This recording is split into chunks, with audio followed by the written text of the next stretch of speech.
निर्जल निराहार रहकर व्रत रखेंगी और शाम के समय करवा माता की पूजा करके चंद्रमा को अर्घ देने के बाद व्रत का पारण करेंगी। तो चलिए अब हम देख लेते हैं कि हमें पूजा कैसे करनी है। तो करवा चौथ वाले दिन नहा धोकर पूरे 16 श्रृंगार कर लें और मेहंदी वगैरह आप लोग एक दिन पहले ही लगा लें और खूब सारी नई नई चूड़ियां पहनिए। अपनी शादी का जोड़ा आप पहन सकते हैं या आपकी शादी की चुनरी पीलिया उसे ओढ़ लेंगे हम। उसके बाद हम एक चौकी लगाएंगे, चौकी पर लाल रंग का वस्त्र बिछा लेंगे।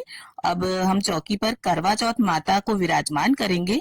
तो करवा चौथ माता का आपको कैलेंडर या फोटो जो भी आपके पास उपलब्ध है, अक्षतों का या फूलों का आसन देते हुए आप उन्हें विराजमान करें। और देखिए इस पूजन को कहीं कहीं सुबह किया जाता है, सुबह कथा पढ़ ली जाती है और कहीं कहीं पर देखिए शाम के समय किया जाता है। तो हमारे यहाँ इस पूजन को शाम के समय किया जाता है, चंद्रमा के उदय होने से थोड़ा पहले। तो इस फोटो में देखिए गणपति जी बने हुए हैं, तो गणपति जी का पूजन भी हम यहीं पर कर लेंगे। अगर आप अलग से गणपति जी की स्थापना करना चाहें तो अपने मंदिर के गणपति जी को आप स्थापित कर सकते हैं चौकी पर। और देखिए अगर आपके पास फोटो है तो आप पिछले साल की फोटो में पूजा कर सकते हैं। और अगर कैलेंडर लेते हैं तो हर साल हमें नया कैलेंडर लेना होता है। अब क्योंकि मैं आपको संपूर्ण विधि बता रही हूँ तो मैं यहाँ पर कलश की स्थापना करूंगी।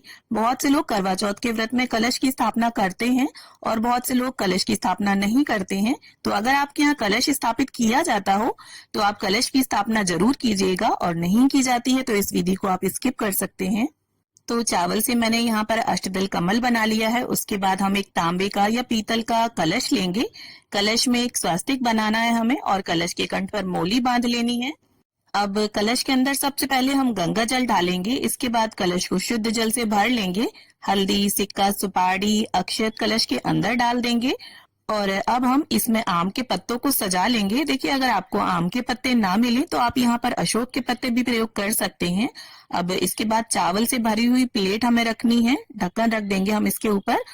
और इसके बाद देखिए सभी पत्तों को हम यहाँ पर रोली से टीक लेंगे। आप रोली से या चंदन से पत्तों को टीक जरूर लीजिएगा। अब हमारा कलश तैयार हो गया है और इसे हम अष्टदल कमल के ऊपर रख देंगे और चावलों से भरी प्लेट पर एक शुद्ध देसी घी का दीपक रखकर हम उसे प्रज्वलित कर लेंगे।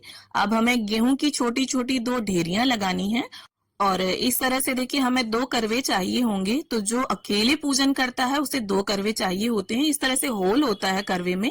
तो यहाँ सजे हुए करवे लिए हैं मैंने, आप सिंपल करवे भी ले सकते हैं या बहुत सी जगह पर देखिए एक पीतल का और एक मिट्टी का करवा लिया जाता है। तो जैसे भी आपके यहाँ करवे लिए जाते हो आप उस तरह से करवों को रख लें। और एक करवे में हमारे यहाँ ड्राई फ्रूट्स और मिठाई भरी जाती है। तो यहाँ पर मैं ड्राई फ्रूट्स बताशे और मिठाई को भर लूंगी और एक करवे में हमारे यहाँ जल भरा जाता है। तो इस तरह से देखिए 2 करवों को तैयार किया जाता है और जो जल वाला करवा होता है वो हमारा होता है और जो मिठाई वाला ड्राई फ्रूट्स वाला करवा होता है वो पार्वती माता के नाम का होता है। तो अगर आप अकेले होंगे तो देखिए पार्वती माता से आप करवा को बदलेंगे, करवे को फेरेंगे।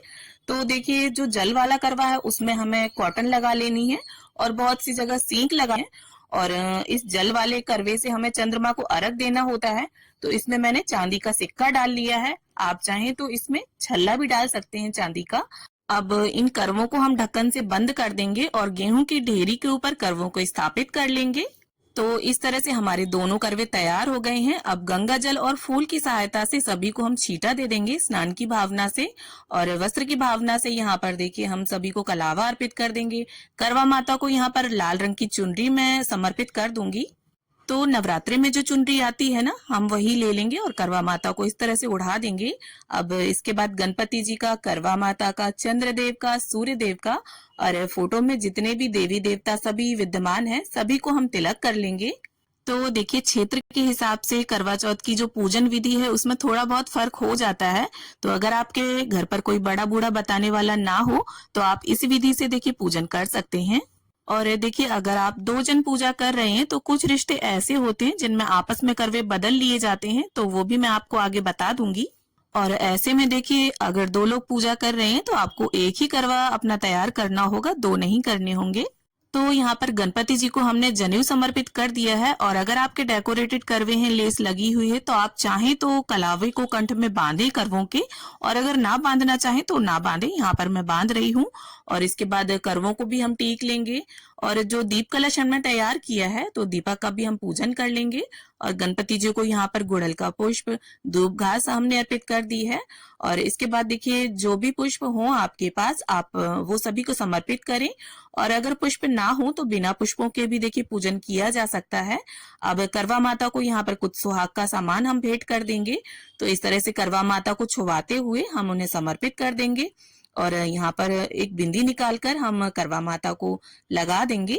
अब देखिए दान दक्षिणा के रूप में यहाँ पर आप किसी भी तरह का कोई अनाज ले सकते हैं। यहाँ पर मैंने गेहूं लिया है और यथा सामर्थ आप अपने कुछ उसमें रुपए भी रख दें, तो आप बाजरा भी ले सकते हैं, चावल भी ले सकते हैं। इसके बाद जो भी देखिए मिठाई आपने मार्केट से मंगाई हो वो, या घर पर जो भी पकवान आपने बनाए हो उन्हें आप करवा माता को भोग स्वरूप अर्पित करें। और करवों के ऊपर भी हमें देखिए थोड़ा थोड़ा मीठा जरूर रख देना है, खाली करवे नहीं छोड़ने हैं। अब इसके साथ ही जो भी घर पर ऋतुफल उपलब्ध हो उनका भोग आप माँ को अर्पित करें। अब साथ ही देखिए सुहाग की जब भी हम कोई पूजा करते हैं तो सासू माँ का बायना जरूर निकालते हैं। तो इसके लिए देखिए आपकी सासू माँ जो भी पहनती हो साड़ी या सूट वो ले लें आप, और इसके साथ श्रृंगार की सामग्री और अपने यथा सामर्थ कुछ दक्षिणा उसमें अवश्य मिला दें। और इस सामान को देखिए यहीं चौकी पर हम रख लेंगे और चंद्रदेव के पूजन के बाद सासू माँ को इसे दे देंगे। अब 1 लोटा जल भरकर हम रख लेंगे और हाथ में गेहूं के दाने लेकर करवा चौथ के व्रत की कथा को पढ़ लेंगे। देखिए बिना व्रत कथा पढ़े या सुने ये व्रत अधूरा माना जाता है, तो कथा आप जरूर पढ़ें या सुने।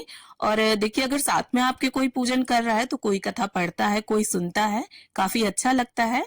और अब हमारी कथा संपन्न हो गई है, तो हाथ के जो गेहूं के दाने हैं वो करवा माता के समक्ष छोड़ देंगे। थोड़े से इस जल के लोटे में डाल देंगे और थोड़े गेहूं के दाने हमें अपने साड़ी या चुनरी या पीलिया जो भी आपने ओढ़ा है उसके पल्लू के छोर में आप बांध लीजिए।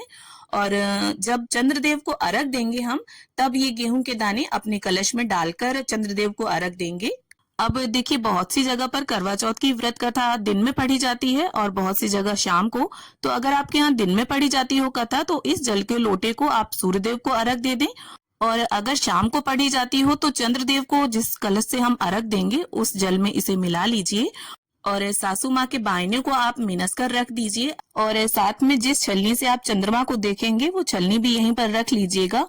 और एक मिट्टी का या आटे का दीपक ले लीजिएगा, क्योंकि छत पर हम पूजन करने जाएंगे तो दिया हमें वहीं छोड़कर आना होगा।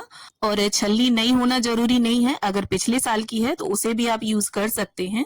अब धूप और दीप से हम प्रेम पूर्वक सबसे पहले गणपति जी की, फिर करवा माता की, पार्वती माता की आरती उतार लेंगे।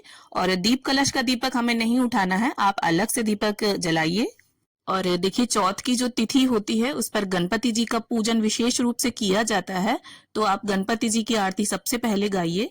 और अगर आपको कोई आरती नहीं आती है तो मन में गणपति जी का, पार्वती माता का, करवा माता का ध्यान धरते हुए दीपक को इस तरह से ओम की आकृति में घुमाकर भी आप आरती कर सकते हैं।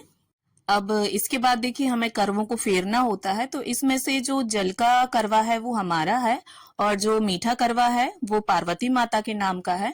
तो इस तरह से हाथों को क्रॉस करते हुए हमें 7 बार करवों को फेरना होता है। और इस बात का आप विशेष ध्यान रखिए कि करवे आपस में टकराने नहीं चाहिए। और करवों को आपस में फेरते हुए हमें बोलते जाना है, पार्वती माता सुहाग दे, यानी पार्वती माता का सुहाग जैसे अमर है उसी तरह से हमारा सुहाग भी अमर रहे। तो ऐसी मंगल कामना के साथ हम 7 बार इन करवों को फेरते हैं। और 7 बार बाद देखिए जहां पार्वती माता का करवा था वहां आपका आ जाएगा, और जहां आपका करवा होगा वहां पार्वती माता का आ जाएगा। और देखिए अगर आप देवरानी, जिठानी, बहन या सहेली के साथ पूजन कर रहे हैं तो आप करवों को आपस में फेर सकते हैं, और माँ के साथ और सासू माँ के साथ करवों को नहीं फेरा जाता। अब देखिए अगर आपने सिर्फ एक करवा लिया है तो फिर हम क्या करेंगे, करवे को इस तरह से हाथ में ले लेंगे और करवा माता की तरफ दिखाते हुए 7 बार करवे को फेर लेंगे और साथ में बोलते जाएंगे, पार्वती माता सुहाग दे, पार्वती माता सुहाग दे। और देखिए हर जगह करवा नहीं फेरा जाता है, किसी किसी के यहाँ फेरते हैं और किसी किसी के यहाँ नहीं फेरते। और देखिए जब हम चंद्रदेव का पूजन कर लेंगे, अर्घ वगैरह दे लेंगे, तब हमें देखिए सुहाग जरूर लेना है करवा माता से। तो इस तरह से अपने साड़ी के पल्लू में आप अपनी शादी का सिंदूरा रखकर 5 या 7 बार सबसे पहले तो करवा माता को इसे अर्पित करें, और जितनी बार भी आप उन्हें सिंदूर लगाएंगी उतनी ही बार आपको इसे उनसे लेना है और अपनी मांग में सजा लेना है। और इसके बाद पार्वती माता से और करवा चौथ माता से अपने पति की लंबी उम्र की कामना कर लेंगे। तो इस पूजन के बाद देखिए हमें चंद्र पूजन करना है, चंद्रमा को अर्घ देना है। इसके बाद पति पूजन करके और सासू माँ को बायना देकर हम व्रत का पारण करेंगे। और अगर आप अपनी सासू माँ से दूर रहती हैं तो इसे मिनस कर रख दीजिएगा और जब भी आप उनसे मिले उन्हें दे दीजिएगा। और जो सुहाग का सामान हमने समर्पित किया है उसे आप अपनी नंद, जेठानी या पंडिताइन को दे सकते हैं। और इसी में से एक दो चीजें सुहाग की आप अपने लिए प्रसाद स्वरूप रख लें।